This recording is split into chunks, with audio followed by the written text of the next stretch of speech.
បើថាមិនខ្ញុំឃើញអ្នកនយោបាយថៃមួយចំនួនចោទអ្នកដឹកនាំនៃកម្ពុជាចោទតម្លៃតេជោចោទខ្ញុំជាពិសេសថាធ្វើនយោបាយអត់ professional គេថាធ្វើនយោបាយតាម Facebook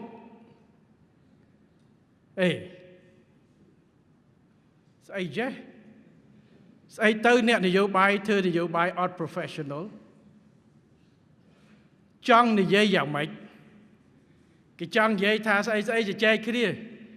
ធ្វើតាម Facebook អត់កើតណែមើលឲ្យច្បាស់ណាទី1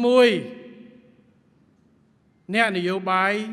ថ្នាក់ដឹកនាំជាតិនីមួយៗមានកាតព្វកិច្ចត្រូវភ្ជាប់ទំនាក់ទំនងគេថាឆ្លើយឆ្លងជាមួយប្រជាពលរដ្ឋគ្រប់ពេលវេលាដើម្បីឲ្យគាត់ជាពិសេសពេលដែលស្ថានភាពលំបាកมันអាចសង្ងំសុកនោះទេយកហេតុផលថាអត់មានវិធីជួបអត់ទេអញ្ចឹងមេដឹកនាំនយោបាយនីមួយៗត្រូវឆ្លើយឆ្លងពីអតីតកាលគេឆ្លើយឆ្លងតាមកសែតសរសេរបោះពុំឬមួយក៏ក្រោយមកមានវិទ្យុមានទូរទស្សន៍សម័យ social media នេះសម័យបណ្ដាញសង្គមគេប្រើ Facebook គេប្រើ X គេប្រើ TikTok ដើម្បីបញ្ជូនសារនយោបាយទៅប្រជាពលរដ្ឋសំបីតែប្រធានាធិបតីអាមេរិកនឹងក៏ប្រើ X ដែរប្រធានាធិបតីណាសំបីតែមេដឹកនាំរបស់ថៃក៏ប្រើ TikTok ប្រើ Facebook ប្រើអីដូចតែគ្នាដែរទេអញ្ចឹងការមធ្យោបាយនៃការបញ្ជាក់នេះគឺច្បាស់លាស់ទី2គឺសារដែលយើងដាក់ចេញគឺសំដៅទៅលើប្រជាពលរដ្ឋយើងពាក់ព័ន្ធទៅនឹងចំហនយោបាយរបស់យើងព្រោះកន្លងទៅនឹងពេលខ្លះគឺក្លុកវាថាអាក្រៅក៏ក្លុកអាអ្នកក្នុងឯងសាច់ឯងខ្លះក៏ក្លុកដែរបាទតែអ្នកនយោបាយថាស្នេហាជាតិនៅក្រៅប្រទេសនោះខ្មែរគ្នាអីនេះក្លុកមិនចេះចប់ឌឺមិនចេះចប់បង្កើតរឿងតែឲ្យសតិអារម្មណ៍កងទ័ពរឿងមិនពិតទៅខំយកកាសែតរបស់គេយកមកផ្សាយបន្ថែមអញ្ចឹងពេលខ្លះអ្នកនាំពាក្យអីរបស់យើងចេញវាអត់គ្រប់គីឡូវាទាមទារឲ្យមេដឹកនាំនយោបាយចេញទៅមានភាពនឹងណោបាទគ្រាន់តែរឿងថ្ងៃ28ដែលកងទ័ពថៃចូលមកបំពេញក្នុងទីតាំងក្នុងដែនអតីតភាពរបស់កម្ពុជាបាញ់កងទ័ពយើងស្លាប់ប្រទេសអ្នកខ្លះទៅស្អីណាសិតតែខ្មែរយើងស្លាប់2របួស4របួស5ណាឆ្កុយនោះទៅអត់ដឹងឬកន្លែងខ្លះគឺខំបំពងបន្ថែមឲ្យស្ដីបន្ទោសឲ្យយើងទៀតថាយើងលាក់ព័ត៌មានហើយប្រជាពលរដ្ឋយើងជាពិសេសអ្នកនៅឆ្ងាយកាន់តែឆ្ងាយកាន់តែភ័យជាងអ្នកនៅមុខជឿខ្ញុំបាទខ្ញុំចាំម្ដងទៅអាមេរិកថ្ងៃនោះទៅកាលីហ្វ័រញ៉ាគេបាតកម្មនៅមុខហាង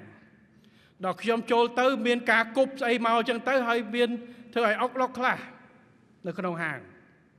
តែអត់មានរំខានដល់នេះទេដល់ស្អែកឡើង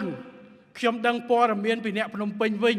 អ្នកភ្នំពេញប្រាប់ថាលឺសូសិតតែប៉ូលីសបោះគ្រាប់បែកផ្សេងចូលនៅក្នុងកន្លែងប្រជុំអីណោះចលៀសផ្អើលពីនឹងខ្ញុំថាចប់បដ ாய் អញ្ចឹងដើម្បីកុំឲ្យក្អែក1ក្អែក10ជាពិសេសស្ថានភាពពេលដែលកំពុងវិវត្តប្រែប្រួលលឿន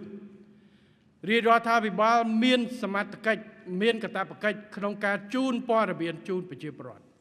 អ្នកនាំពាក្យរបស់យើងក៏ចេញក្រសួងការពារជាតិក៏ចេញកន្លងទៅខ្ញុំ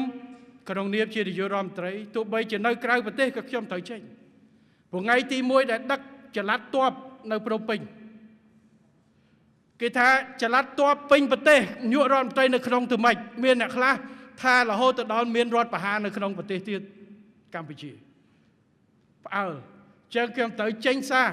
ពីទីក្រុងតូក្យូបោះបញ្ជាក់គ្មានទេនេះគឺជាកិច្ចការចាំបាច់